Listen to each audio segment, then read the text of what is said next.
Now let's get talking. The scarcity of petrol and abrupt rise in the price of diesel has doubled the cost of energy consumption by more than 100%, as businesses from small to big are groaning as the rising prices of diesel and aviation fuel in Nigeria are taking a heavy toll on their operations. The scarcity of petrol and the surge in the price of diesel, buoyed by the fallout of the Russia and Ukraine crisis, which has increased costs incurred by many businesses on self-generation of electricity, which they rely heavily on as power from the national grid remains unreliable. This harsh reality has made the Manufacturers Association of Nigeria to seek the immediate intervention of the federal government to cushion the effect of soaring price of diesel on their production output. It will interest you to know that the price of diesel has soared as high, even as at this morning, to about 800 naira per litre. A development, man says, will have an impact on the cost of production, which no doubt will increase the prices of manufactured products as well as trigger hyperinflation. Well, joining me live via Zoom to understand the impact with focus on manufacturers and of course the masses. He is the Director General of the Manufacturers Association of Nigeria, Mr. Segun Ajayi Kadri. Good afternoon. It's good to see you, sir. Good afternoon, Tolu. It's good to see you again. Yes, sir. At almost 800 naira per litre, I'm getting so confused here. What are the feelers you're getting? You're an active player in this sector. How is this impacting business? At a time we thought we were recovering from all of the issues, COVID-19 and all other challenges that we face as a country. Yes, Tolu, it's indeed a worrying scenario. I couldn't have believed 1 month ago that we'll get to 800. The last I had was 750. And what this means effectively is that between January this year, when it was about 300, we have arrived at 800 in the third month. And if you see that in the manufacturing sector, the cost structure is such that power is between 30 to 40%. So if in the beginning of the year, after you have just made your projections for the year, you have your major cost element increasing by more than 100%, then it calls for trouble. What this means essentially is that when our cost of production will increase, which means that our products will not be able to compete with imported ones if we have similar ones in the market. It also means that the average consumer is going to have to pay more. Beyond that also, we are going to have to reduce the volume of our production because we may not be able to run the shifts that we normally will have run. Closely related to this is the fact that it will put a strain on our working capital because we will now be forced to spend more on this particular item. And of course, it will lead to right sizing because you cannot retain the labor that you do not need to fit your production profile. And for the SMEs, it is most likely that they will be forced to close because in the first instance, they are small. And so their capacity to absorb this kind of food shock is quite low. Now, Tolu, what is worrying is the fact that all of this is coming at the same time with other familiar issues. The issue of forex, the issue of multiplicity of taxes and levies, the issue of insecurity in the country that has not allowed us to effectively spread our products. And this is not going to affect production alone. It's going to affect logistics because most of the vehicles that do haulage for our members use diesel. And of course, you know that the first price that will be impacted is food. When transportation is affected, food is affected. And our members that are engaged particularly in the food and beverage sector, which is one of the most vibrant, will be heavily impacted. All of this is also coming when the average disposable income of Nigerian is dwindling. So these are indeed very difficult times for manufacturers in Nigeria. I wanted to talk about that. We know that you've been grappling with forex issues, taxation issues, and all of that before now. And now diesel, which is a major component of running your day-to-day business. Now, let's also look at the impact of this and now, or even on inflation. Already today, we've seen inflation figures out, and it's right on the high side. Were you expecting this? And on the other hand, what are we looking at? Domesticating some of all of this raw materials, let me put it that way, that we use in producing and production. Are we making a headway? I always like to ask you that question whenever I have the opportunity to talk to you, DG. Well, in some cases, we are beginning to witness the use of more of local raw materials, especially the initiative of some of our members to backward integrate. In the dairy industry, for instance, we have seen quite a number of our members doing that. And even in food and beverage, the use of grains and so on. But you see, Tolu, the problem here is that there are some raw materials that you just must import because it doesn't make economic sense for you to produce them locally. In some cases, you have only four or five countries in the whole world that is relied upon to produce raw materials, because what is just required is not just for you to source the raw materials. You need to use these raw materials to produce and then sell. So if it is not economically wise for you to source your raw materials locally, there has to be extra effort, and which requires the support of government to localize some of these raw materials. But I must say that we are working effectively with the Raw Material Research and Development Council, with the active support of the Ministry of Industry, Trade and Investment, to increase the volume that we source locally. That is the only way we can reduce that aspect of sourcing raw materials from outside of the country in view of the foreign exchange challenge that we have.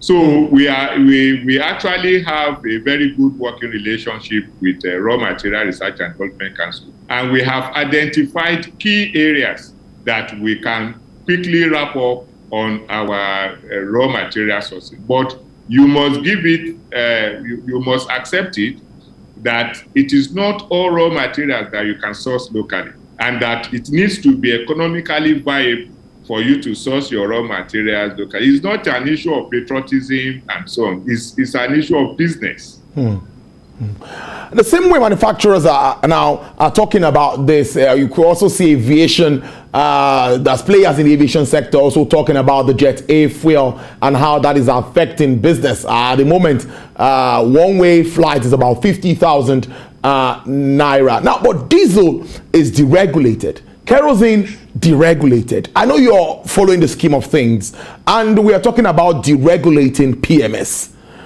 Do you think it won't just be the same ball game at the end of the day, and we might buy PMS also very much on the high side? As at today, subsidies are around about 400 naira, according to the figures we have. Yes, Tolu, I can tell you straight away that the regulation is the way to go. But the way you manage it is what is critically important. All of this, we are just paying for the sins we have committed long ago, and we still continue to commit. There is no way we can insulate ourselves from these hiccups if we fail to have refineries that work, if we fail to take advantage of the fact that we have crude oil and we should be able to refine it in country. That is the only way you can in some way hedge against the kind of challenges that you have now. So we need to analyze the issues and see so many other areas where we can rely on our capacity to dialogue if you deregulate PMS, I mean, which you have mentioned, we clearly know those spots where opposition is coming from on this deregulation. There's no reason why government cannot engage. And you don't have to do it all at once. You can probably do it gradually, and you can reduce other pain areas that the people will be impacted. So, I mean, there are so many ways to get this thing done. And once you deregulate a sector, you need to allow the law of demand and supply to play. But then this law of demand and supply does not just act on their own.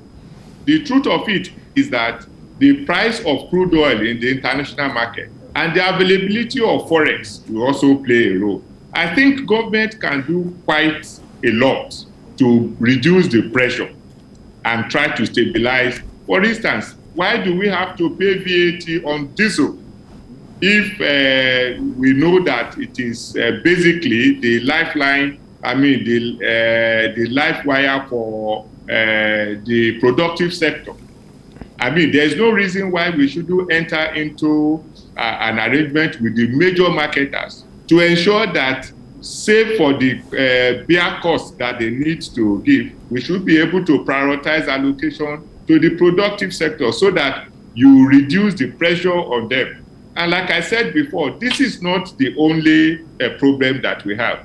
At this time, the productive sector should be insulated from those inherent systemic issues that are caused by our current situation in the country. This is not the time for you, for instance, to increase excise. This is not the time for you to increase taxes. This is not the time for you to start introducing excise on products that were not excisable before. So there are other areas that you can do to cushion the impact that we know. Everyone is aware that the current situation with diesel also has to do with the war between Russia and Ukraine. So there's really very little anyone can do without it. There's already disruption in the international market, and even food inflation has increased by 20% year on year between 2021 to 2022. So naturally, you will expect inflation shocks across the world. But the thing is, what do you do within to reduce the impact? And that is what government has to do. Already we are beginning to speak with people in government and even initiating discussions with the marketers so that we can see how we can rein in on this rising cost. Because once a sector is deregulated, there's really very little that government can do to directly influence it. But there are other areas where they can cushion the effect. Brilliant, Ali said. Now, Digi, let me also take you looking at power supply. We know what has happened with the grid. Don't let us go that route at all. Just yesterday, there was another collapse of that grid.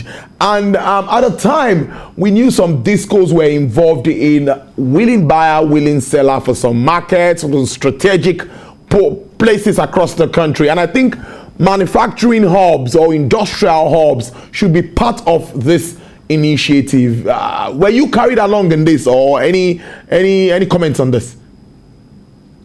Well, yes, we have some premium customer deals and so on. But Tolu, all this works when there's power.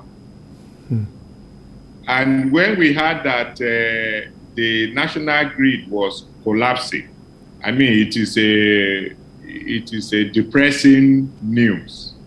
And I think we have said it time and time again that we need to re-examine our approach to power supply in Nigeria. The whole system, for instance, is skewed against the manufacturing sector, where those who demand more pay more. We are literally subsidizing the inefficiency of the system, particularly the discos, their ineffectiveness. We are effectively subsidizing that. And even for the average customer that is not paying, we are having to pay. So I think that there has to be a re-examination of the whole cost structure, such that we are able to promote productivity.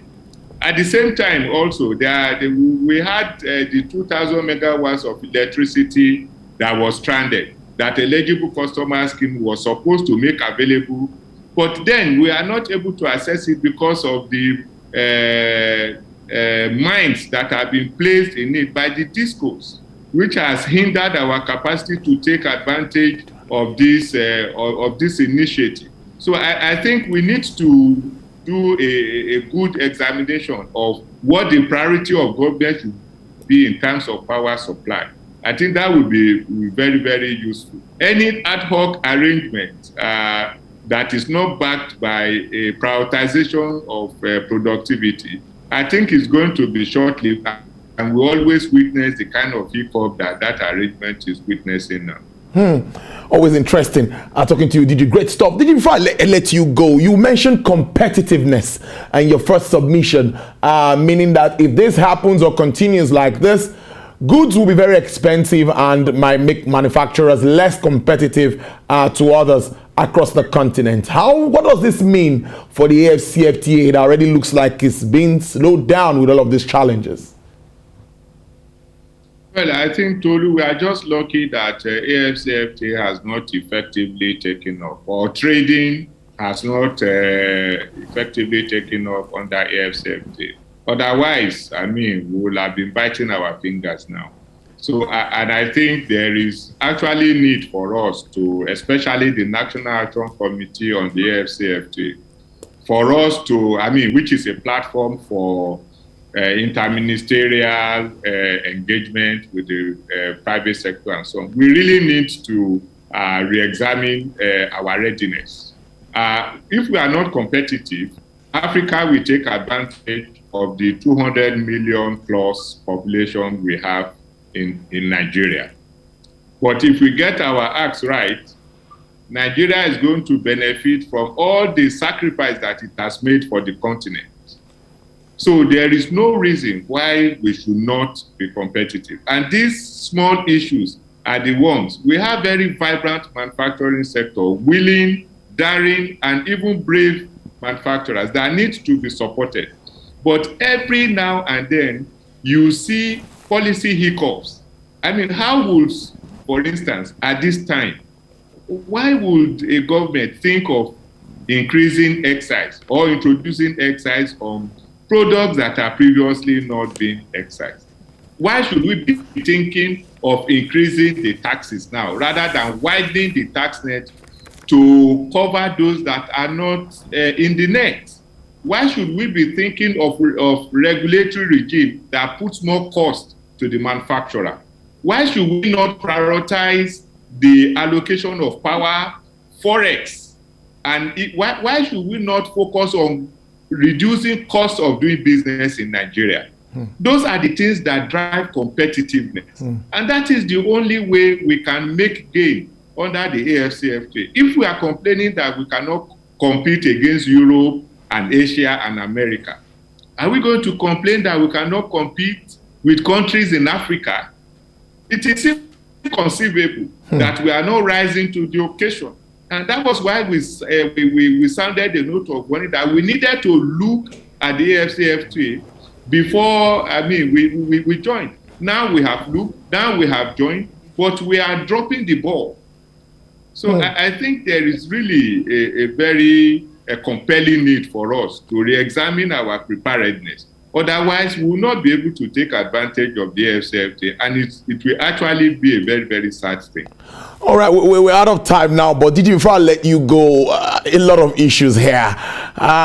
Would this sort of affect projections for the manufacturing space in 2022 as we move on? Well, I think that when the year started, we were very optimistic. But now the optimism is gone. That's the truth. Manufacturers that we spoke with, especially now, they are very unsure of how the year is going to turn out. It appears that having recovered from COVID-19 lockdown and all the rest of it, having seen that we are noticing a winding down on inflation, having taken note of the efforts that the CBN is making, though we are still struggling to have adequate forex, but we're optimistic that all of this will disappear, and even in the first quarter, we can start to see a more positive outlook for year 2022. But honestly, as we speak now, I don't think there's any manufacturer that is under any illusion that the year promises to be a great one for the sector. And which means that we are continuously engaging government, and something urgent needs to be done to address the challenges that confront the manufacturing sector. Because that is the sector that has the highest capacity to give multiplier effect on the economy and to reduce poverty and get people meaningfully engaged. I believe that government has to prioritize this sector immediately. I must thank you so much, DG, Manufacturers Association of Nigeria there, Mr. Segun Jai Kadri, MNI. Thank you so much for spending your afternoon with us. Really, I appreciate this. Thank you for having me. Thank you.